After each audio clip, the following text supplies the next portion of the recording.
A gente vem aqui pra desfazer a merda que você faz. Tá achando que tá dando um tapa na maconha aí, tá dando um tapa no cocô do jegue. Nasci no mundo, eu já comecei a fumar e nunca mais parei. Seu maconheiro! Seu merda! Show! É você que financia essa merda!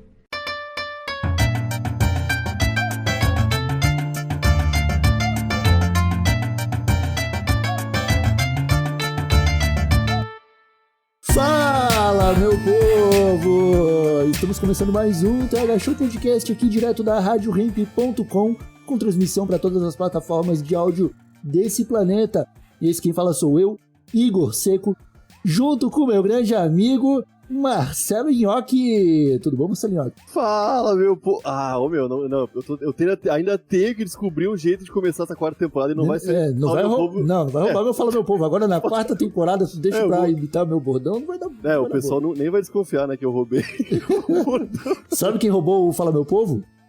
Anderson Silva. Ah, é? Ele começa todos os shows de stand-up dele hoje falando Fala Meu Povo. O Anderson Silva, o lutador? É. Pô, não dá nem pra quebrar ele, né? Não dá. Como é que eu vou tirar satisfação com esse cara? Porra, deixa ele, né? Pode pegar, pode ficar. Tudo bem, Marcelinhoque? Tá uma nice demais, meu irmãozinho, contigo, cara. Tudo bem? Tudo bem, Marcelinhoque, tudo bem. Tô sempre muito bem. Principalmente agora nesses episódios de sexta-feira, recebendo os convidados que estamos recebendo aqui. Hoje, um convidado que veio contar um pouco de história pra gente, que veio ensinar um pouco de história pra gente, Marcelinhoque. Contar história, parece que o cara vem chegar cheio de mentira aqui, pô. Não, isso aí a gente já separou no episódio sobre Lorota, que teve esses dias aí no TH Show. Sobre papinho. Papinho. Mas o convidado de hoje, ele é professor de história e escritor dos movimentos sociais, e eu provavelmente estou esquecendo algumas coisas, mas seja bem-vindo e se apresente então. Eras feliz? Como que tá? Salve, galera. Feliz? Tudo bem, tudo firme aqui, tudo massa. Um pouco de calor, um pouco de desespero, né? No Brasil 2021, mas tudo bem. Eu sou Eras Feliz, faço a frente da divisão de comunicação da Teia dos Povos, que é uma articulação de movimentos sociais, comunidades, povos, territórios, em luta por terra e território, né? Eu sou professor da educação básica, né? Dou aula de história no ensino médio, aqui no interior da Bahia, em Valença. Cara, fala um pouco mais da tua vida pra gente, cara, pra gente entender um pouco mais aí do contexto que te levou a entrar nesse debate sobre território, né? Que convenhamos, era um debate que o brasileirinho devia estar muito mais ligado e não tá, né? Todo mundo tentando fugir desse debate, né, meu? É a parada que a galera não quer debater no Brasil, né? Eu acho que de esquerda a direita, de norte a sul. Não é uma coisa muito especificamente um problema das direitas ou das elites e tal, isso é um problema muito geral do país. A gente, na verdade, caiu a gente aceitou muito bem a ficção do Brasil, né? A invenção dessa brasilidade, dessas ideias meio loucas, assim. Esqueceu que tem povos dentro do Brasil, né? Povos distintos, povos diversos, que não falam o mesmo idioma que a gente, né? E a gente fala muitas vezes assim dos indígenas, porque claramente fica muito mais demarcado, né? Mas se a gente pensar aí os quilombolas, ciganos, né? Quando fala cigano, parece que só tem um povo cigano, né? E, na verdade, tem 3 nações que se dividem em clãs e tal. É muito complexo o debate, tá ligado, sobre povos no Brasil. Mas a gente sempre tenta dar uma simplificada para poder fugir. Eu nem comecei esse debate... Eu acho que eu comecei esse debate por questões familiares mesmo, de histórias, de narrativas complicadas, né? A família de minha mãe é retirante da seca, né? Foge de uma seca que está acontecendo no norte da Bahia e vai primeiro passando pelo sul, depois sudoeste da Bahia, para uma região que é um pouco mais verde, né? Uma região que tem mais Mata Atlântica, né? Saindo da Caatinga. Então a gente foi eu nasci, cresci, ouvindo a família da minha mãe falar ABC, a gente vai lá pro norte, e o norte não era o norte, né? O norte do país, era o norte da Bahia, era Caatinga e tal. E essa coisa de que a gente é meio desterritorializado, nossos parentes estão tudo longe, né? Não tá aqui e tal. E tem que pensar, eles são catingueiros, eles têm umas linguagens específicas, né? E ao mesmo tempo, eu cresci nesse interior da Bahia, onde a gente conseguia ver essas fronteiras que o agronegócio foi destruindo, a gente conseguia ainda ver essa destruição, o caminho desse processo, né? Então deu pra perceber muito mais essas coisas. A gente ia pra praia em Ilhéus e tal, e aí falava, não pode subir aquele naquele morro, não, porque ali tem índio, né? Eu colocava um medo na gente por causa dos índios. Os índios são os tupinambás, né? Que hoje são super amigos da gente. Né? Cara, a galera... pior que isso aí eu já ouvi aqui em Palhoça também, cara. Aqui em Palhoça, não sei se você pode ter ouvido falar que tem a comunidade indígena do Morro dos Cavalos, tá ligado? Que sim. Eu sou leigo e não sei qual é o povo que vive ali, tá ligado? Mas pô, tem uma região ali com cachoeiras e lugares onde a galera vai no verão. E quando eu era pequeno eu lembro de ouvir, tipo, não pode passar por aqui porque aqui já é território dos índios e tal. E sempre nessa pressão de, caramba, o que os índios vão fazer quando a gente...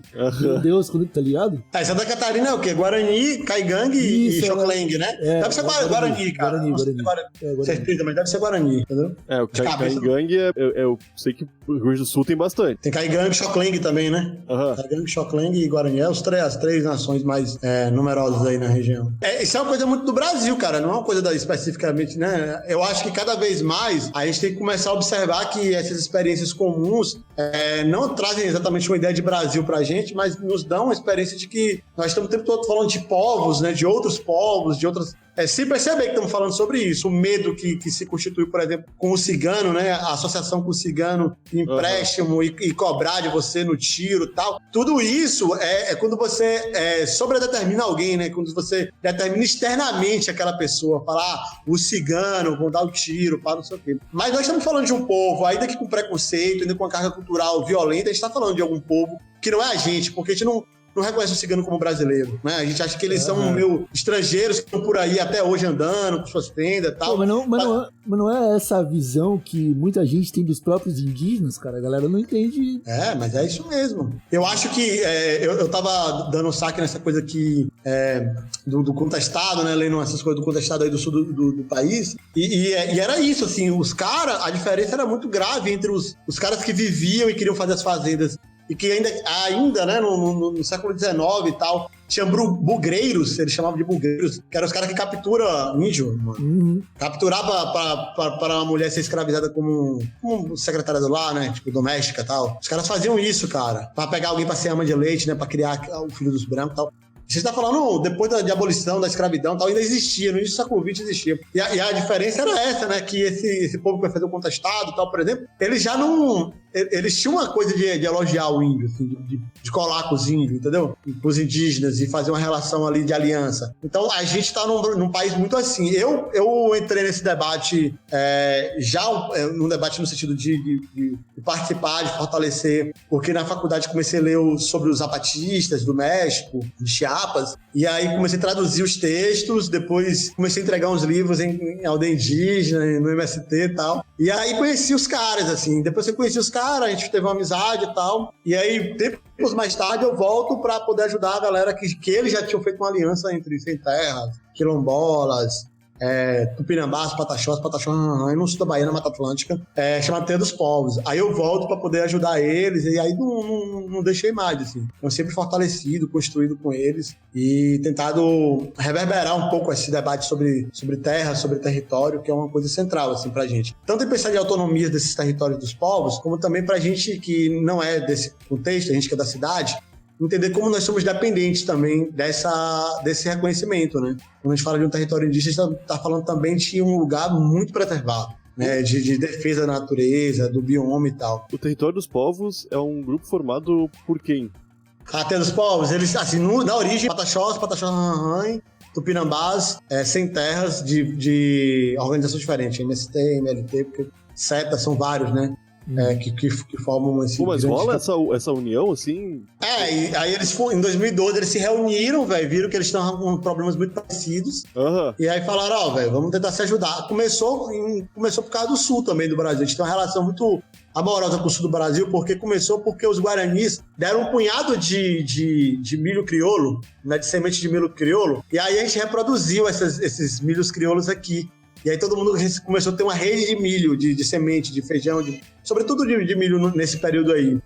Que veio aí dos guaranis, porque a gente estava vivendo aqui um período em que não tinha mais a semente natural, a semente... A gente estava num processo de semente da Monsanto, dessas empresas perversas aí. Cara, É uma semente podre, né? Cresceu. A gente já conversou há anos isso. E a gente já conversou isso aqui no TH Show há muito tempo mesmo. Há muito tempo.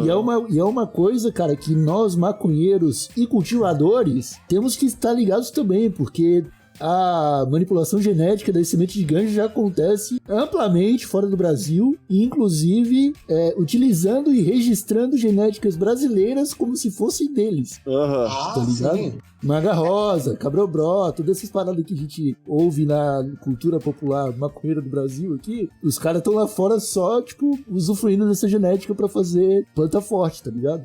Uma pesquisadora indiana dessa coisa da semente, né, uma física que trabalha com essa defesa das sementes, a Vandana Shiva, ela fala que essas empresas de genética de semente, elas quase sempre fazem isso, Igor. Elas observam um povo que aperfeiçoou fez uma variedade, desenvolveu bem uma variedade, pegam um pouco de semente dali, entendeu? Anula o gene de reprodução, ou seja, para que não possa ser reproduzida, e registra como se fosse dela, entendeu? Então, por exemplo, eles pegaram no Sudeste Asiático, de campesinos que conseguiam plantar arroz com água salinizada. Caraca. Porque tinha tufões, né, furacões que jogavam muita água salgada dentro do continente. E esses caras foram ali selecionando aquelas espécies que conseguiam sobreviver a isso. E eles acabaram fazendo uma variedade de arroz resistente ao sal. Os caras pegaram e registraram como se fosse deles, entendeu? Então, assim, o grande capital. Então, são duas tarefas. Uma é preservar, ou seja, reproduzir a semente para poder distribuir, encaminhar para as pessoas que precisam também produzir aquela planta. E a outra é melhorar. Então, quando a gente pega um milho, né, a gente tem que escolher aquela espiga que é mais bonita, vistosa, se a gente quer isso, né, uma espiga maior, tirar as espigas das pontas, ou a semente das pontas, pegar a semente só do meio, que são as maiores, as bitelonas, sacou? E utilizar ela, que é a forma que a gente vai estar melhorando, fazendo aquilo que os povos deixaram pra gente, né, porque o milho era uma grama, era tipo uma graminha, pequenininha, sacou? E hoje tem um negócio de 3 metros de altura, uma coisa gigantesca. Então, assim, a gente também tem o dever de seguir o trabalho que os antigos fizeram. Certamente, a ganja também não era essa planta que a gente conhece hoje, né? Não era tão, tipo assim, em todos os aspectos, no cânhamo, na flor, em tudo, assim. Eles que mudaram, selecionando, fazendo variedades. E a gente tem que continuar fazendo isso e continuar preservando a semente, né? A semente crioula, a semente verdadeira, né? Natural. Pô, é uma loucura esse lance do... Tem muitos povos indígenas que deixaram de existir nos últimos tempos, né? Eu tava lendo esses dias uma matéria sobre o quanto de medicina que se perde a cada língua deixada de falar, né? No Brasil. Qualquer tipo de pessoal tem uma sabedoria milenar, né? Fudida. E é perdido. A gente fala de medicina, mas a gente podia estar falando de várias coisas. De nós, de formas de utilização de madeira, tipo assim, de formas de, sei lá, de plantação, consórcios de plantação. Hoje a gente fala de agrofloresta e tal, as pessoas ficam achando que isso tudo é um conhecimento dos brancos e tal. Mas quem fez floresta há tanto tempo foram os povos indígenas, entendeu? Eles têm... Isso está muito bem registrado e tal. E aí a gente precisa ter esse reconhecimento mesmo, né? Que é um saber muito específico deles. Tu falou que é muito visível a preservação indígena da floresta, né? Tipo, sim. Você percebe quando é território indígena pelo nível de preservação. E também falou que tu viu acontecer mudanças no agronegócio daí, tipo, na Bahia, né, cara?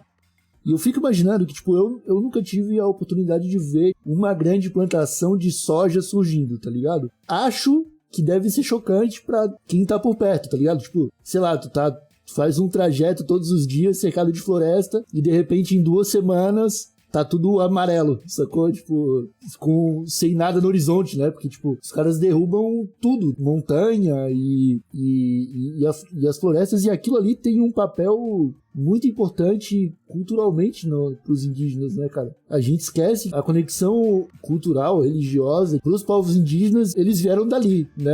Aquela ideia cristã de, tipo, viemos do barro, os indígenas têm com as montanhas de onde eles cresceram, né, cara? Viemos daqui. Mano, e a gente que veio dos povos pretos também, porque, tipo, quando a gente fala assim, aquele rio que a Vale destruiu, né? O rio, o Paraupeba, o Rio Doce e tal. Aquilo era Oxum, né, mano? Não era só o rio, era uma divindade, tá ligado? Então, assim, quando a gente fala de uma montanha, né, de uma pedreira que os caras destruíram, era Xangô, tá ligado?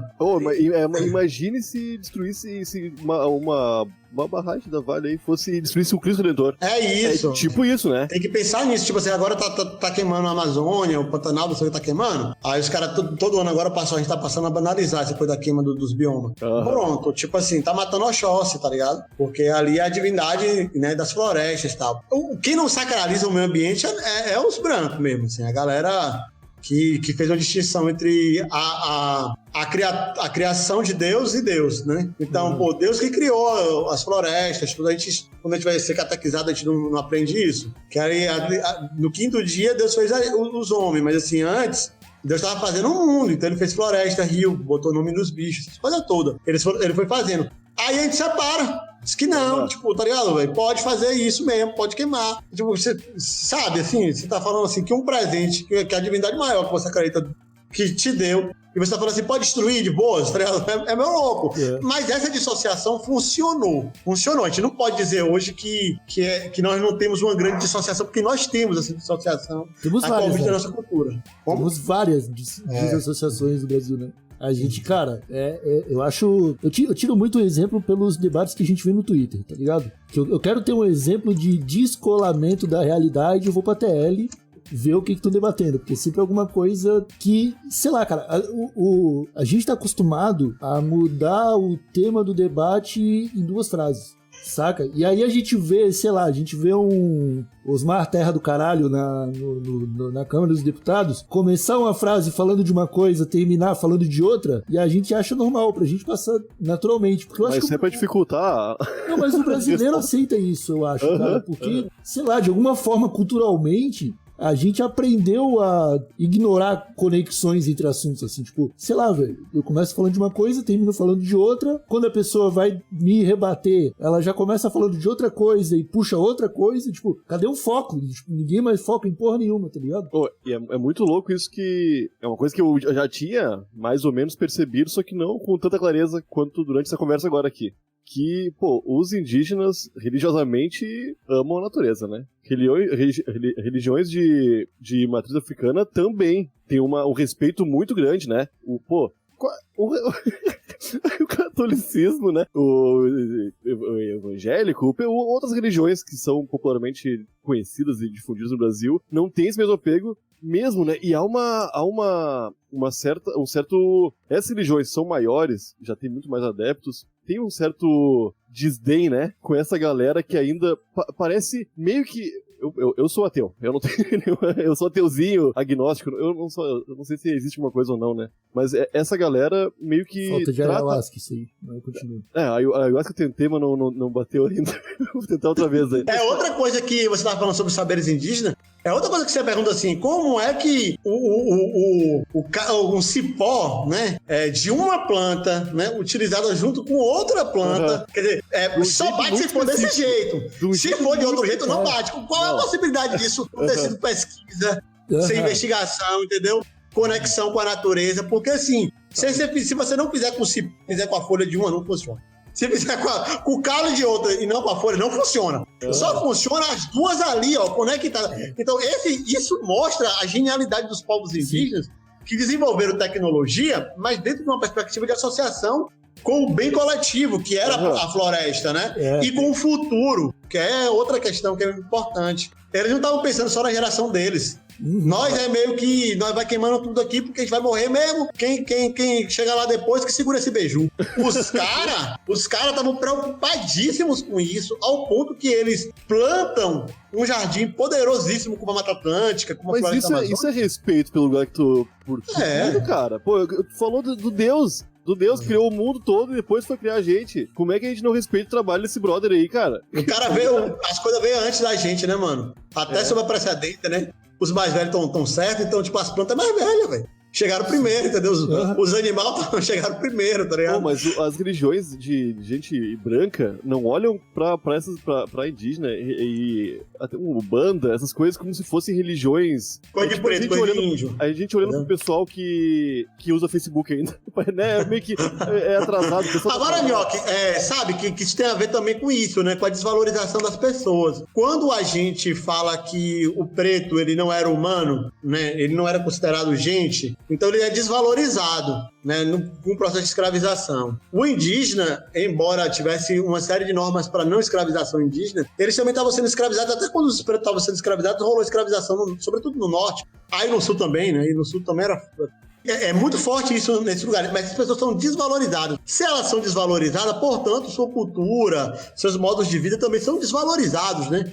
Porque é a mesma associação que a gente faz com o valor que dá uma violência na França, né? Todo mundo pray for France, né? Então todo mundo começa a rezar, muda o logo. Lembra que o povo mudou o logotipo do Facebook pra botar pra rezar pros franceses? Porque 11 pessoas, ou 17, morreram na França por um atentado. Meu parceiro, isso aqui no Brasil, teve na Bahia, né, há uns tempos atrás, teve 9 ciganos de uma mesma família assassinados pela polícia. Se fosse botar pray for ciganos, tá ligado? Tipo, e no Brasil a gente tem que ficar todo dia mudando, entendeu? Tipo, pray for favela de não sei onde, pray for indígena e tal, porque não ia parar. Mas como o PIB francês é grande, você valoriza o povo francês. É muito louco. Então, o valor, ele tá associado também a isso. Então, é muito mais valorizado aquelas vidas daquelas pessoas e, portanto, aquela cultura, aquelas coisas. A gente tá aqui no TH Show, dá pra falar essa coisa. Em parte, o mundo europeu, canadense, estadunidense, assumiram uma cultura pró-uso de cannabis. Assim, ninguém vai falar que os liberais brasileiros, os grandes empreendedores brasileiros não sabiam do valor do mercado da cannabis. Eles sabiam. Ninguém pode falar que esses caras não estavam antenados num potencial econômico, no sentido, né, de tudo da planta, medicinal, lazer, tudo. Mas o fato de uma cultura ter sido modificada, uma chave ter sido virada, no lugar onde irradia o que eles acham que é a cultura mais coerente e tal, muda a chave daqui também. Então, assim, a gente também está aprendendo agora que a colonização, embora a gente fale como se fosse um período histórico, né? Ela não é um período histórico, ela é um fenômeno. Então ela acontece em vários momentos, né, da nossa vida e tal, e se reproduz, então não tem essa viagem, mas é meio que isso, né? A colonização acontece, cara, quando, sei lá, assim, um exemplo por cima, tu abre as fronteiras totalmente para um país e esse país não faz o mesmo para você e nem demonstra um sinal, tipo... Brasil e Estados Unidos, a gente aplaudindo o gringo chegando no Rio de Janeiro. Isso aí, porra, é um neocolonialismo maluco. E esses exemplos acontecem no sentido de fora do Brasil para dentro, mas internamente no Brasil também acontece isso. Eu vou dar um exemplo para vocês. O Oeste Baiano, tudo que está depois de São Francisco, né, tudo que está, né, entre o São Francisco e Goiás e esses estados aí, né, Tocantins e tal... aquilo ali é uma região de cerrado. Hoje é uma região de soja, de algodão, de milho, do agronegócio mecanizado, dessa agricultura de guerra, e com muita gente do sul, catarinenses, gaúchos, paranaenses. Fazendo milhões de hectares que trabalham 20 pessoas. Isso. Agora eles estão mecanizando ao nível de drone, né, Igor? Então vai ser menos pessoas ainda, porque vão ser maquinários que não tem motorista. Eu vi o pessoal instalando 5G para trabalhar com isso aí. É isso. A agricultura de precisão é o nome que eles estão dando, mas na verdade é agricultura sem gente, tá ligado? O cara vai conseguir dronificar, vamos dizer assim, cada caminhãozinho daquele ali, e vai ter um nerd, né, mano? Tipo, vai contratar um nerd. O nerd vai estar ganhando muito no lugar de... Vai ganhar muito nada, no início vai ganhar muito. Depois, né, tipo, bota esse pra fora e contrata um. Porque no início vai ser novidade. Aí só quem sabe ser operador de drone vai ganhar uma notona. Mas é que nem programador antigamente. Programador antigamente era uma nota, não deu nada que os caras ganhavam. Pô, o cara é programador, velho, e tal. Hoje em dia, os caras vão substituindo por guri, tá ligado? Vai tendo empresa que tem um bocado de código-fonte, os caras só vão dando uma mudadinha aqui. Não, agora, tipo, mano, você coloca... beleza, agora você tem um IA no meio de Tocantins plantando soja, hein, ó. ela mesma vai se atualizar, velho. Exatamente. Eu sou contra o algoritmo. Eu não gosto de robô. Pelo amor de Deus, né, meu? E eles estão prometendo o quê, Igor e Nhoque? Eles estão prometendo assim, ó. Um robô, ele vai ver o quanto de sol bateu na planta, sacou? Ele vai saber a umidade do ar, a temperatura do sol, a umidade do solo. Então você, produtor, vai conseguir economizar, porque ele vai dizer exatamente a quantidade de água que tem que jogar, a quantidade de herbicida, a quantidade de veneno.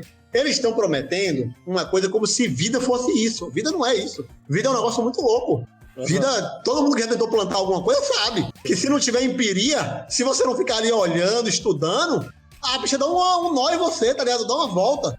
Eu já plantei couve aqui no canteiro, das lagartas detonar tudo. E o vento soprar umas sementes. E ali onde a parede faz a quinazinha, ficou uma brechinha ali, a semente bateu ali e dava uma couve gostosa, bicho. Que não tinha uma lagarta que pegava. A vida, ela tem seu jeito. Ela tem sua ciência, seu mistério, tá ligado?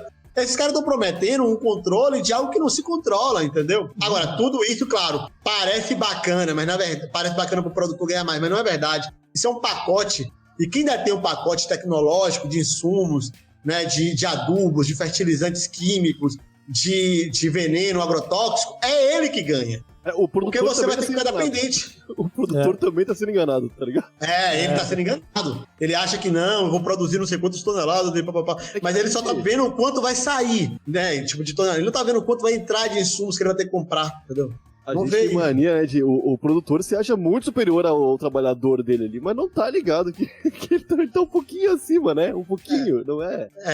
E quem é o grandão mesmo é esse cara, né? Esse cara lá de cima. Não é o cara do agronegócio. É o dono das sementes todas. Esse cara que é o cara liderado. Eu tava fazendo live um tempo atrás aí, e eu acidentalmente caí num canal bolsonarista, que é... Puta, mano, era Curiosidades Rurais, eu acho, o nome da porra do canal, cara. E aí eu caí numa lista que eram os 10 maiores donos de terras do planeta. Caraca. Tinha um gaúcho, um catarinense, e aí os malucos do Texas, tá ligado? Uns caras que tem, tipo, metade do Texas é do cara, tá ligado? Aham. E eu fico pensando, mano, o quão poderosos são essas pessoas, assim, ó, pra você controlar uma quantidade tão vasta de terras. Velho, uma movimentação pra um cara desse que pra ele pode não significar nada, muda literalmente o clima do planeta, tá ligado? Na verdade, esses grandes banqueiros também, eles também estão buscando essa coisa de tomar terra. Algumas pessoas falam que é por conta que essas crises do capitalismo recentemente, eles podem fazer as moedas terem um processo de valorização, desvalorização, e os seus fundos precisarem de lastro, e terra é um lastro muito bom. Quer dizer, se você deve a alguém, você tem uma terra ali, né? A terra é a condição de produção. Então, qualquer coisa que vai ser produzida vai precisar de terra. Em algum grau vai precisar de terra. A terra, você pode construir indústria em cima da terra, pode construir casas em cima da terra. Então, terra seria um excelente lastro. Outros falam que, assim, ó, eles preveem uma crise hídrica, alimentar, né, para os próximos anos. Então, quem tiver uma boa quantidade de terra conseguirá escapar disso ou controlar um mercado muito poderoso e um período de restrição alimentar. Seja qual for o dos casos, o fato é que, por exemplo, Bill Gates, ele já é um dos grandes acumuladores de terra do mundo. E ele tem investido pesadamente nessa coisa da agricultura de precisão, agricultura do 5G, etc., sobretudo em África, porque a savana africana seria o bioma com maiores possibilidades de plantio, né? Tipo, disponível no mundo. Seria a savana africana. Mas aqui no Brasil a gente consegue ver isso, velho. Esse cara, Daniel Dantas, né, que tem um banco chamado Opportunity, já tá envolvido em vários esquemas aí de corrupção e tal. Esse cara é um dos maiores pecuaristas do país hoje. O cara que era banqueiro começou a acumular terra, tá ligado? Então isso dá um sinal pra gente. E o sinal que dá, Igor, é que os ricos, os brancos ricos, os caras que são multibilionários, eles já entenderam o valor da terra. Falta as pessoas pobres e as pessoas de esquerda entenderem o valor da terra. E começar a pautar o debate sobre terra. Os caras vão fazer tudo com a gente, assim. Se você falar assim, ó, a gente fizer uma grande luta, os caras tiram o mau governo que tá aí. Se a gente fizer uma grandiosa luta, o cara volta a ter, sei lá, ciências sem fronteiras pra galera viajar nas universidades indo pra fora. Mas a única coisa que os caras não vão dar é terra. Você pode fazer a luta que você quiser aí, os caras não soltam terra pra ninguém. Você pode observar, mesmo em governos progressistas, não teve muita reforma agrária, né? Nos governos petistas, não teve titulação de terra indígena. só por ação judicial. Se o STF mandasse, Lula e Dilma titulavam, né, os territórios indígenas. Sacou? Mas assim, por vontade, por análise da FUNAI ir lá e titular, o cara não titulava, tá ligado? Demorava, enrolava, encebava, tá ligado? Pelo contrário, chegou a ter muitos casos de violência a povos indígenas, mesmo em governo progressista. Por quê? Porque o sócio do poder é o latifundiário, desde 1530. Qualquer governo que você observar, pode observar qualquer governo, o sócio desse governo, que garante o poder, é o latifúndio. O único que não era meio isso foi o que tomou o golpe, que era Jango, tá ligado? Que falou, vou fazer a reforma agrária. O maluco falou isso, o Tuf saiu fora, tá ligado? Cara, mas é o lance do Brasil, né, cara? Capitanias hereditárias é o que fundou esse país, é o que a gente vê até hoje, tipo, real, assim. Qualquer oportunidade que uma pessoa tem de chegar ao poder, cara, vamos dizer que mesmo vai lá por vias democráticas, o cara que ele tenta se perpetuar porque ele quer virar o coronel. Tipo, a ambição de poder do brasileiro é virar o coronel. O cara que manda nas terras e nas pessoas que moram naquelas terras, né, cara? E isso é maluco, cara. Porque a gente tá, tipo, a nossa história tá fundada nisso, né? O Brasil começou com essa porra aí. É um debate que a gente ignora, velho. A gente... se você observar... Não é por onde tem que começar esse debate. Tipo, revolução do Brasil. A primeira coisa é a pauta zero. É a pauta zero, tá ligado? Tipo assim, a pauta zero é terra. Tipo assim, vamos lá, vamos pegar problemas que existem no Brasil. Poluição das grandes cidades. Terra. Porque se não tivesse concentração de pessoas naquelas grandes cidades, tivesse várias outras cidades pequenas, pega um latifúndio só. Um latifúndio do oeste da Bahia, sacou? Dá pra construir uma cidade dentro dele, entendeu? Com comércio, com tudo, com essa galera que tá nas periferias, vai lá e monta uma cidade. E aí você fala, você tá falando uma coisa que é absurda pra fazer. Não, o Egito tá fazendo isso e não é um país rico, sacou? A China faz várias cidades, tá ligado? Pra poder fazer fluxos migratórios e controlar esse processo e distribuir melhor, pra gerar economia, tá ligado? Tipo, porque se você constrói uma cidade, tem um bocado de gente trabalhando ali, cara. E aquele dinheiro vai ficando ali, tá ligado? E você ativa um motor econômico ali. Agora sim, nenhum governo no Brasil fará isso. Eu também sou das desilusões com o governo, entendeu? Eu não acredito que governo nenhum fará. E não é por nenhuma questão, é porque eu olho pro passado.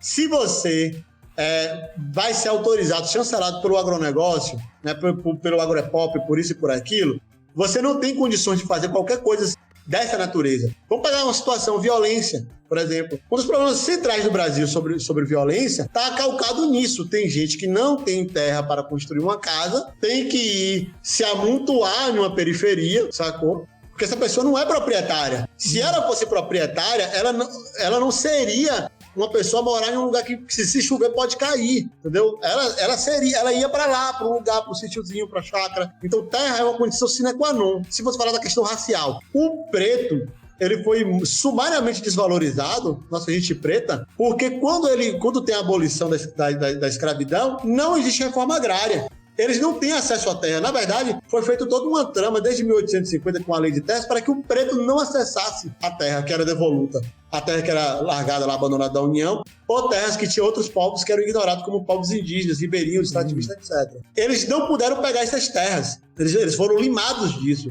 Então, como eles não tinham terra, não geraram riqueza. Se não geraram riqueza, ficaram tendo que vender sua força de trabalho a qualquer valor, ou seja, ficaram desvalorizados. Se eles tivessem terra, tinham gerado comida, tinham gerado riqueza, tinham gerado suas casas. Não estava acontecendo o que está acontecendo. Então a pauta zero é terra. E assim, se você for pautar outra coisa, paute terra, porque eles vão falar assim, ó, você tem uma segunda questão para pautar. Por exemplo, vamos pautar que as pessoas que foram presas por porte, né, de maconha ou por venda de maconha sejam soltas. Todo mundo seja, né, abolido as penas dessas pessoas. A gente quer pautar isso. Vamos pautar terra primeiro, porque terra ele vai dizer não, terra é um absurdo. Aí vai, não, terra eu não vou dar, mas o que vocês querem? A gente, não, então você é a abolição desse cara, o cara vai querer negociar com você. Terra é alto. É alto, entendeu? É o pedido alto, é aquele pedido do cara, não, isso aí não. Aí você vai pro que você quer. Porque se a gente não pedir, se a gente não pensar o absurdo, se a gente não pautar a coisa que é mais revolucionária, os caras vão abaixando tanto, né, a gente mostra a nossa bunda, né? Então a gente não pode, a gente tem que ir terra, gente, assim, ó, o latifúndio, ele é extremamente dependente do país. Não é o latifúndio que o Banco Brasil, é o oposto, né? Uhum. Se a gente não subsidiasse o latifundiário, tá ligado? Os caras, o que arrecada de imposto territorial, sacou? No Brasil inteiro, dos latifundiários, é menor do que o IPTU da cidade de São Paulo, não sei se você tem ideia, entendeu? Assim, os caras pagam uma micharia, pô. E não paga, inclusive, e não paga. E tem vários incentivos, né? Tem vários incentivos pra tu ter mais terra, pra tu... Energia que os caras não pagam, água. Errado. Não tem uma vibe que se existe uma terra improdutiva, se tu meter os boi lá, a terra vira tua. Não tem uma vibe assim. Porque assim, na verdade, eles usam boi muitas vezes pra você não dizer que a terra dele tá improdutiva, sacou? Aí eles fazem isso também pra grilar. Tem uma terra que tá meio abandonada, mas ela tem titulação. Aí o cara bota lá, quebra a cerca e bota lá. Se o cara não reclamar, é minha, tá ligado? Minha foi, tá ligado? Mas o boi é tipo a defesa dos caras, tá ligado? Você tem, sei lá, 100 hectares, tá ligado? Aí você bota 20 cabeças de gado e você diz que é isso mesmo. Que os 20 cabeças de gado tá usando 100 hectares. Não, meu parceiro. Não tem condições de estar utilizando 100 hectares. Você tá... Pra ele, mas eu não deixei produtiva, não. Eu tirei 60 quilos de carga esse mês. É por conta dessas pessoas que a gente ouve falar. Dessas vacas ouvindo ópera aí. Com toda essa galera aí. Ô, Eros, e como é que é, bicho, no meio dessa loucura toda, ser professor de história de uma galera que... De alunos que às vezes estão mal informados ou estão com ideia errada, cara, não é... Cara, eu tenho duas coisas assim que eu acho. Meus alunos, a maior parte, são pobres, né, velho? E pobre é um bicho que é mal informado, mas entende o jogo do rico, velho. Os bichos pegam rápido, tá ligado? Então, assim, a gente tem dificuldade de aprendizagem e tal, mas os caras falam, rapaz, isso aí eu tô ligado. Isso aí eu tô ligado porque todo mundo conhece o nível de safadeza que os ricos fazem na vida da gente. O que os nossos alunos pobres não conseguem entender é proporção. Proporção, assim, ele acha que o cara que é rico aqui, que é chamado de rico aqui em Valência, tá ligado? Ele é rico. Ele não entende a diferença de milhares pra bilhões, entendeu? Ele não entende a diferença do dono da padaria pro Elon Musk. É isso, mano. Tipo, os caras falam assim, não, fulano aqui é rico. Eu falei, não, ele tá mais perto da gente do que de um rico. O cara fala, não tá não, professor. Tá mais perto da gente do que de um rico. Aí você mostra a escala do que é um bilhão, por exemplo... Aí ele vê que o cara tá colado na gente, coladinho assim na gente, entendeu? Aí fica fácil, entendeu? Compreender esse processo. Mas assim, eu gosto, cara. Eu super gosto de dar aula, tá ligado? Pra ensino médio. Eu gosto mais de dar aula do que pra ensino superior, quando rola. De dar aula pra ensino superior, eu prefiro dar aula pro ensino médio, porque eu acho que a juventude tá mais no âmbito de se levantar, de se questionar, de aprender, sacou, velho? Então eu não tenho muito reclame quanto a isso. O que eu sinto é que falta referências para a juventude, saca? Boas referências. Boas referências que eu falo é de conduta, né? Falta se inspirar em pessoas que tenham transformado o mundo. Não precisa ter herói, mas é muito bom ter alguém para você olhar e falar bem assim, olha, tô indo por aqui, eu acho que é um bom caminho. Cara, é nesse ponto aí que eu passei a prestar mais atenção no trabalho que o Emicida vem fazendo, por exemplo. Porque ele pegou uma cultura que a gente já conhece, né? Ele pegou o MPB, traçou um paralelo com o hip hop e a música negra dos Estados Unidos, que a gente simplesmente ama e venera aqui no Brasil, e criou o neo samba, né? A simbologia de, tipo, daquela música que nasce aqui, vai pra lá, volta pra cá e a gente recoloca a cultura brasileira de novo no centro de uma discussão cultural, né? Tipo, de caralho, velho, olha só o que a gente tá fazendo aqui, é massa, é bonito, aproxima a gente da nossa origem de brasileiro, né, cara? Que é uma coisa que me lembra também que eu tava vendo hoje mais cedo o vídeo do Galo de Luta pra Folha. Tô ligado. Que ele fala... Cara, aquele vídeo é lindo, velho, porque o discurso do Galo é perfeito, assim, tipo, 14 minutos de ouro revolucionário, tá ligado? E, cara, onde que eu queria chegar? Eu já esqueci. Mas é tudo isso junto, tá ligado? Tipo, é uma discussão que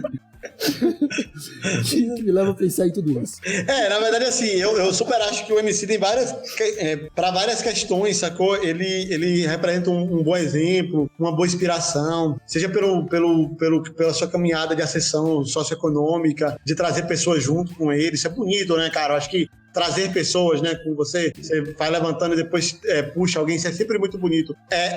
Mas eu acho que o povo preto, ele é um povo muito solidário. Ele tem muito essa galgado numa experiência de solidariedade, sobretudo quando ele está em comunidade, né?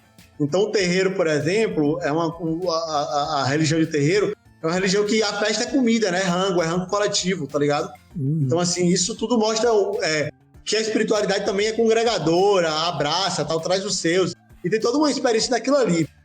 Quando eu falei sobre essa coisa da inspiração, eu acho que pessoas como Emicida são fantásticas. Eu acho que pra galera de São Paulo, a galera que tava querendo pegar uma bike, pegar uma motoca pra poder entregar, quando ele olha o Galo, tá ligado? Aquela dignidade, falar com aquela hombridade, ter passado tanto perrengue recentemente, né? E se manter radical, porque assim, metade da galera teria pelegado, assim, na condição do Galo. Com um bocado com um bocado de visualização, de like, de seguidor, disso e daquilo, sacou? O cara tinha fechado com o partido, um bocado de gente já tinha fechado com o partido, já tinha parado de falar de questões radicais, não falava de revolução, quem dirá de revolução na periferia, sacou? O cara já ia para um negócio. Por quê? Porque o cara ali tem consciência, Igor, que se ele dá uma pelegadinha, se ele dá uma piada no discurso dele, com aquele tanto de seguidores ali, ele faz uns comerciaizinhos ali, e um comercialzinho daquele ali pode ser mais vantajoso do que 2 semanas de motoca, né? Então, tipo assim, e aí o Galo não, mano, ele manteve aquela parada ali. Aí você fala, mano, isso aí inspira. Agora, inspirar por si não bota o povo no caminho, né, velho? A gente precisa do exemplo, o exemplo que arrasta é um exemplo também de projeto, porque a gente sabe que a gente não vai ter 10 laboratórios fantasma no Brasil, sabe? A gente tem consciência disso, cara. E a gente teria potencial para ter muito mais. Mas a violência da indústria cultural não permite isso, sacou? Ela abre umas brechas ali que dá para ocupar. Se você começar a encher o saco, mas ela te quebra, sacou? Porque é muito violento esse processo.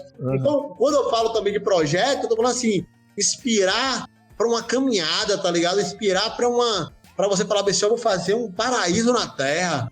Eu vou fazer um lugar que vai dar inveja para todo mundo, que o povo vai querer lutar por terra para construir isso aqui.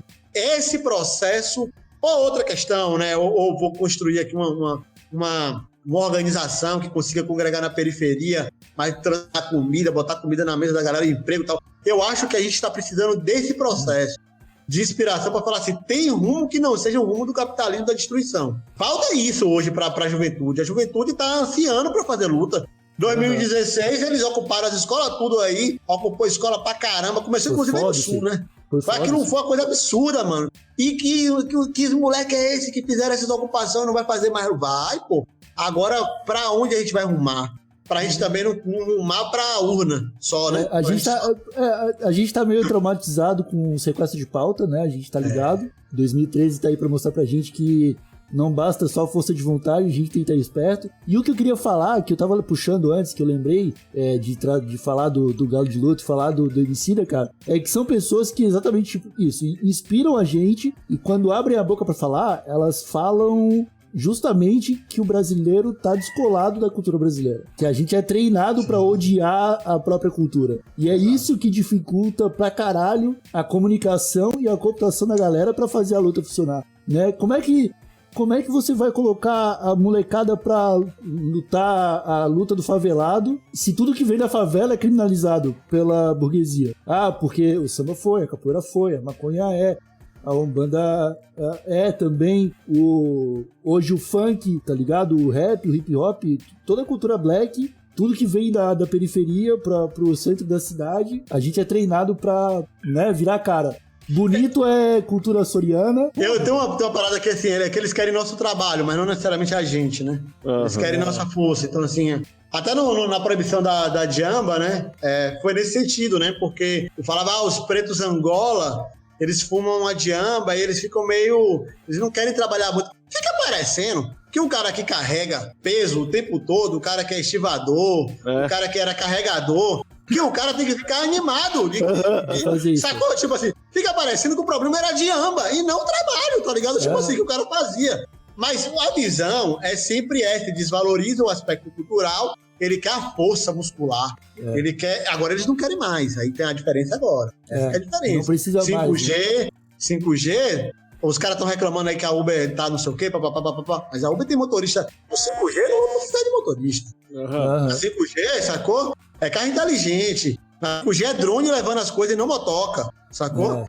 Então, tipo assim, o que vem pela frente, e é por isso que faz sentido o genocídio. Tá ligado, Igor? Tá ligado, Marcelo? Tipo assim, o genocídio é assim, mano, vai ficar com a segurança social prejudicada com esse tantão de gente aí sem trabalhar. Sacou? A gente não precisa desse tantão de gente. Precisa matar, mano. Precisa Faz esses caras sair fora, ir para outro país, morrer, porque eles não vão precisar mais desse tantão de gente. O agronegócio é a prova cabal disso, entendeu?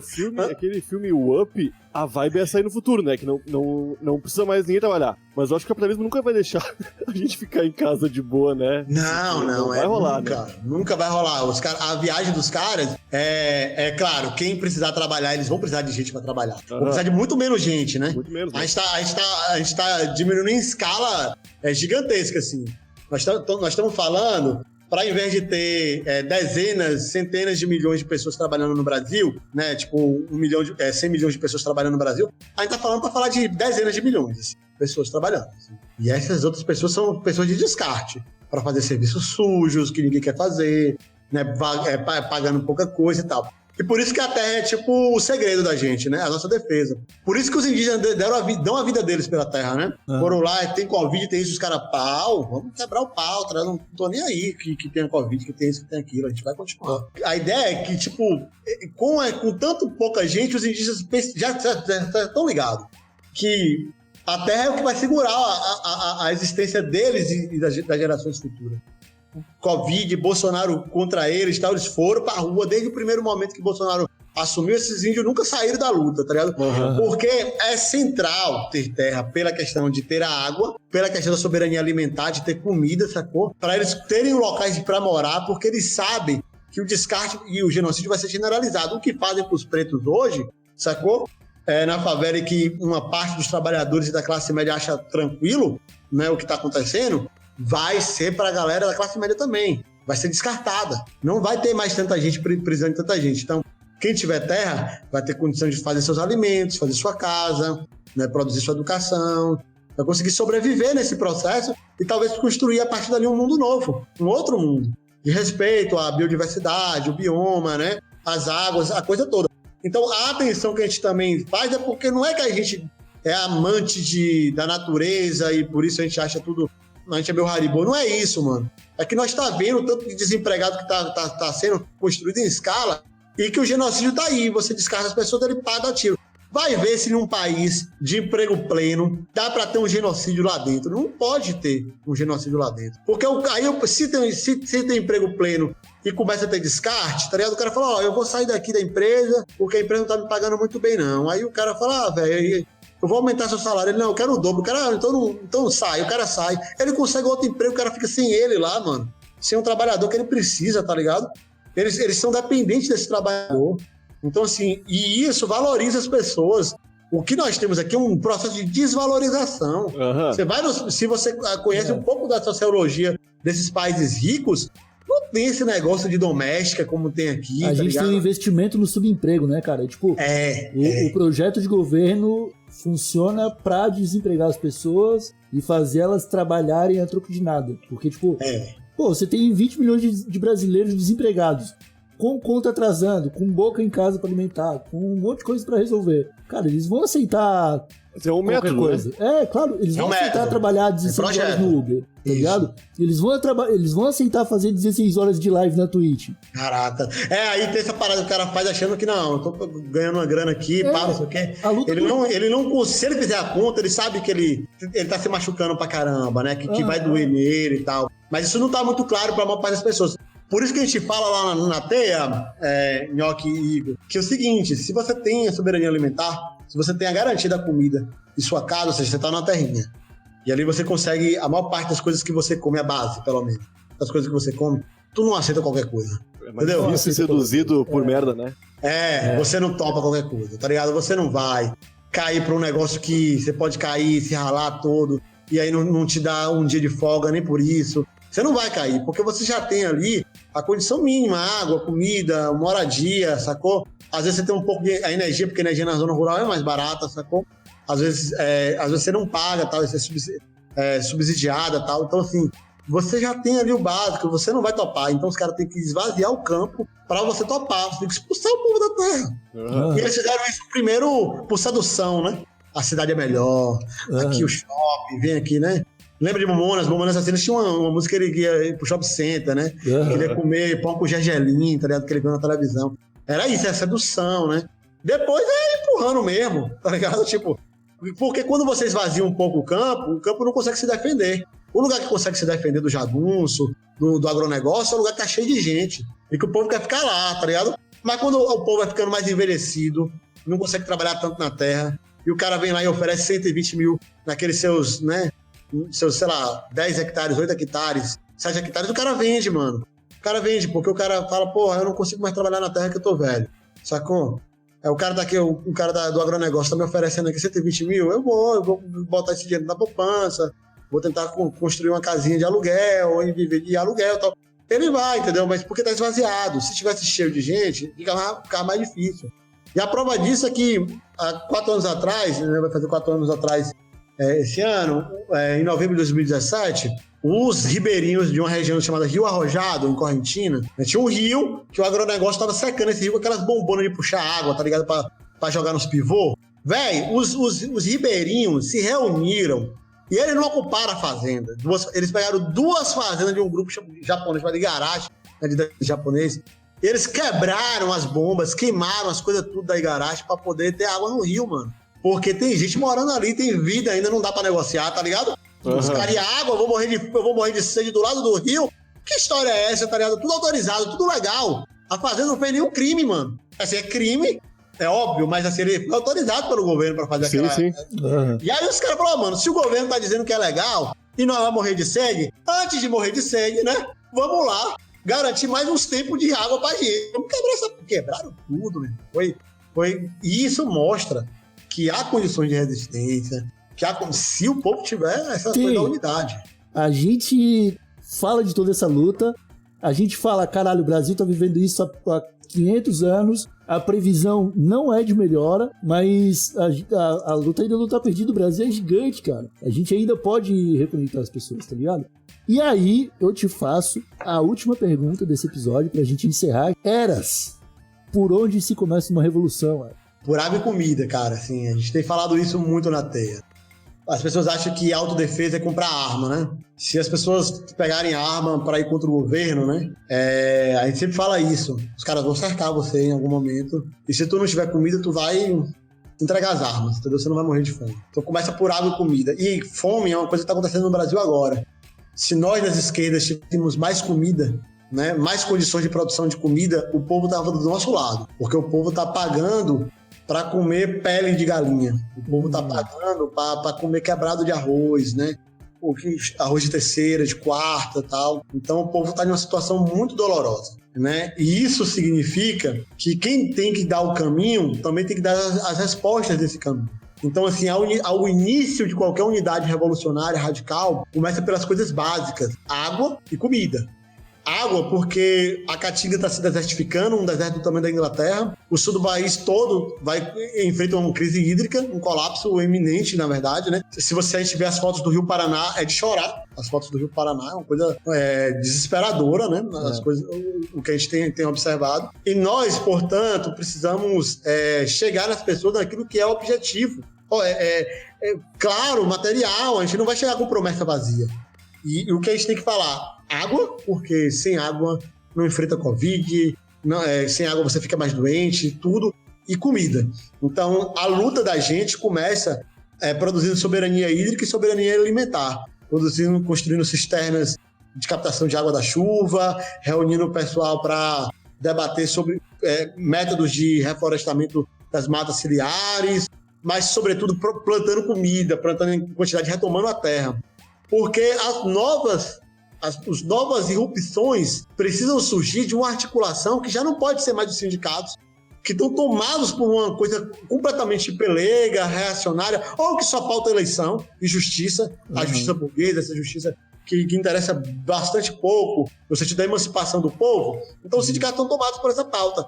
Nós queremos que ele continue fazendo a luta que eles estão fazendo lá, ótimo, mas se algo vai acontecer, são de pessoas reunidas a partir do território, a partir da defesa do bairro, da defesa da rua, da defesa, né, de uma fazenda que foi retomada, né, e o povo vai montar uma comunidade ali dentro, de um território indígena. Então, congregar as pessoas em torno da terra, por algumas razões. Porque isso nos vai dar água e alimento? Sim. Porque isso nos vai dar moradia? Sim. Mas, sobretudo, porque vai dar moradia do amanhã. Se a gente não parar a destruição, não vai adiantar muita coisa a gente ficar lutando por direitos. Porque o colapso é tão eminente que numa terra Munduruku, recentemente caiu granizo. Não tá falando dos Munduruku, cara. Os caras estão no norte do país, tá ligado? Uma região quente, caiu granizo. Então, tipo, tá tudo doido, tá tudo muito complicado. E isso vai ficar muito pior. A gente olhava, o povo do sul olhava pro Nordeste como um lugar da seca. Os reservatórios de água do Nordeste estão com mais água do que os reservatórios do sul do país. Uhum. E evidentemente, se não houvesse tanto preconceito com o Nordeste, nós estaríamos falando do Sul como falavam do Nordeste, né? Como um lugar seco, tá ligado? Como um lugar em que tem muito coronel, que se reproduz no poder o tempo todo, tá ligado? A gente estaria falando com os mesmos termos, tá ligado? Mas aí não é seca, aí é... Eles falam crise hídrica. Crise hídrica, é diferente de seca, tá ligado? Aqui que é seca, no Nordeste você tem... Então assim, tudo vai começar pelas coisas que são mais objetivas, que são mais palpáveis, porque o povo tá cansado de promessa, irmãos. Assim, você vai falar de que vai fazer revolução, que vai não sei o que, o povo vai, vai lá fazer, vai. Né? Eu lembro de um só pra terminar com essa piada, não é uma piada, é uma história real. Um colega falando sobre o sonho revolucionário dele, né, e tal, e no período que ele estava querendo construir organizações revolucionárias e lutar, né, pela implantação do comunismo, ou seja, qualquer coisa que não fosse essa bosta que tá aí, ele resolveu desabafar com a mãe dele, cara. A mãe dele era uma professora e cabeleireira, né, tinha um salãozinho de beleza ali, né, uma pessoa pobre, humilde, né, simples. Aí ele desabafou, não, mãe, eu preciso fazer a revolução, eu não posso ficar aqui nesse lugar, desse jeito, eu não posso sair ficar correndo atrás de emprego. A mãe dela, eu te entendo, meu filho, eu te entendo. Na época que eu tinha a sua idade, eu queria saltar de paraquedas. Eu sei como é que é isso. Vai passar. Então, assim, ela tratou a transformação da sociedade, né, como um desejo de saltar de paraquedas, mano, que ela teve na infância e já foi, tá ligado? Mas a sabedoria disso, cara, tá em outro nível. Eu não entendo a sabedoria disso. Por isso que é engraçado. Mas é isso, o povo não vai ficar orbitando essas abstrações, né? Vamos fazer o comunismo, vamos expropriar os meios de produção. O povo não vai ficar nessa. Não ficou, tem 100 anos de pregação disso e não funcionou, entendeu? Então nós temos que ir para coisas que é do simples pro complexo, entendeu? Se a gente resolver nossa rua, a gente pode pautar o bairro. Se a gente resolveu a nossa comunidade, a gente pode pautar a região que está na nossa comunidade, depois o município. Mas a gente tem que sair do simples do complexo, porque quem não conseguiu resolver sua rua vai conseguir administrar, tá ligado, esse país? Não vai. Brasília não tem nada pra nós. Ali não tem nada a querer ir pra Brasília, tomar o poder em Brasília. Então você vai tomar, vai ficar se estressando. Os caras vão da capital de lá. Bombardeia, bum. A gente esquece que o exército tem prática de matar a gente, né? Eles não sabem matar os outros, que é fora do Brasil. Eles têm dificuldade com isso, mano. Mas brasileiro, esses caras especiais. Teve um lugar no Ceará, no Caldeirão de Santa Cruz do Deserto, né, que era no Crato, que ali no período do Estado Novo de Getúlio Vargas, ali por volta do final da década de 30, eles tinham feito um oásis, uma crise desgraçada, os caras fizeram um oásis, fizeram a própria camisa, mano. Eles faziam as próprias roupas dele com algodão, plantavam comida, e o povo tava indo lá meio que como foram pra Canudos, pra poder sobreviver, entendeu? Viver lá sem mexer com ninguém, eu só planto e como e tal, não sei o quê. O exército brasileiro, velho, não tendo o que fazer, mandou 2 aviões bombardear. Então, assim, o exército brasileiro, para os caras, assim, eles ficam pensando assim, como é que a gente vai bater nos brasileiros? Qual vai ser a próxima vez que a gente vai fazer alguma maldade com os brasileiros? Então, não adianta ficar só pensando lá, a gente tem que pensar na gente. E na hora que a gente pensar no nosso povo, na nossa gente, nas nossas comunidades, a gente vai ter condições de enfrentamento com todo mundo. Porque não vai estar aí um gato pingado, que concorda comigo, vai estar o senso de comunidade. E comunidade é foda, porque comunidade o cara nem concorda com você. Ele até acha que você é meio radical. Quem tem direito de bater em você é ele, não os outros de lá, tá ligado? É a mãe do Cris, é a Rochelle, é a mãe do Cris, tá ligado? Ninguém pode falar mal do meu filho. Dentro de casa eu quebro o pau, xingo ele, faço o inferno. Mas lá fora alguém fala, não, comunidade é isso, mano. Comunidade se defende, se protege, entendeu? Então a gente tem que voltar a ter esse espírito de comunidade que o neoliberalismo foi destruindo. Mas toda a rua tinha isso antes, há 30 anos atrás. As ruas tinham senso de comunidade. É por isso que eu vou defender até o final o direito das pessoas pintarem a rua de verde e amarelo na Copa do Mundo. Ah, não. Botar a bandeirinha do São João, cara. Botar lá coisa. Malhar o Judas. Malhar o Judas, fazer fogueira, qualquer coisa. E isso tinha um espírito de comunidade, sacou? Já ouvia a galera pra fazer lá, tá ligado? Isso foi acabando, cara. Já era mínimo. Não, era mínimo, quando a gente pegou, Igor. Mas se você perguntar pros seus avós, sacou? Não era mínimo, não. Não era mínimo, não. Tinha comunidade assim que de o policial ir buscar, os caras vai buscar porra nenhuma, não vai pegar ninguém. Filho de fulano de tal? Não, aí lutava, quebrava o pau, sacou? E até a gente vê hoje em comunidade as mães catando os corpos dos filhos e às vezes impedindo o policial de matar, se botando na frente do tiro, tá ligado? Existe isso. As mulheres da periferia sabem o que é isso ainda, tá ligado? Mas tá faltando a gente aprender, tá faltando a gente avançar nesse processo. Isso aí. Nhoqueira, era isso? Era, que aula, hein? Puta merda. Cara, tô com um monte de tema aqui. A gente não falou do livro do Eras. A gente não falou do mestre do Eras, o senhor Joelson, que eu queria conhecer um pouco mais da história dele. Mas é isso, vai ter que ficar para uma próxima oportunidade. Eras, muito obrigado aí por ter colado na bancada do TH Show, cara. Onde mais eu posso acompanhar essa sua luta, meu camarada? Pode falar um pouquinho do livro também, né? Pode falar do livro também, claro. O livro eu vou falar junto, porque vocês podem acompanhar mais, assim, as ideias sistematizadas ficam sempre no site da Teia dos Povos, que é teiadospovos.org, né? Lá também compra o livro, né? Quando você entrar, você vai ver lá um lugarzinho para comprar o livro. O livro chama-se Por Terra e Território, Caminhos da Revolução dos Povos no Brasil. É um livro escrito por... As ideias são mais do mestre Joelson, né? Que é um sem terra, que fez 60 anos recentemente, tem 30 anos de luta pela terra. Ele falou que em 86, quer dizer, 86 foi quando eu nasci. Eu também. Ele falou assim que em 86 ele disse que ele não recebia mais um salário de ninguém na face da terra, que nunca mais ele ia receber um salário na face da terra, que ele ia ser dono da vida dele, que ninguém mais ia conseguir pagar por ele. E aí ele resolveu lutar por terra.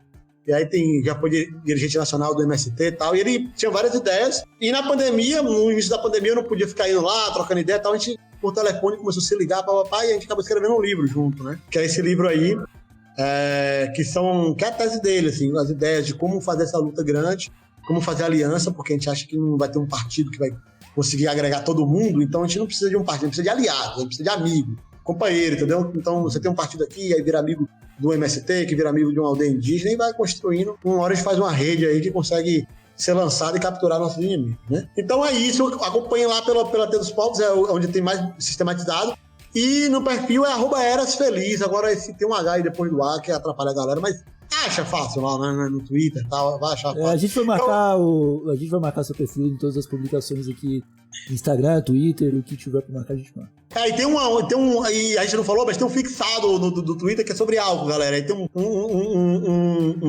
texto no Medium. Eu parei de escrever no Medium, mas esse texto do Medium vale a pena, que é o gigante pode estar de ressaca. Acho que vale a pena a galera sacar pra pegar um pouco da ideia. Todo esse lance do álcool aí, cara, é um episódio à parte, que eu sinto que a gente falaria quase tudo que a gente falou no episódio de hoje, tá ligado? Porque no fundo, a luta é sempre a mesma. É a mesma coisa. O fundamento é esse, né? O resto são arranjos, né? Penduricários da luta. Mas é isso, meus amigos. Então, nós vamos encerrando esse episódio do TH Show. Muito obrigado a todos que nos escutaram até aqui. Voltamos na terça-feira com um episódio maluco. Então é isso, abraço de longe, até a próxima. Tchau. Falou, moçada.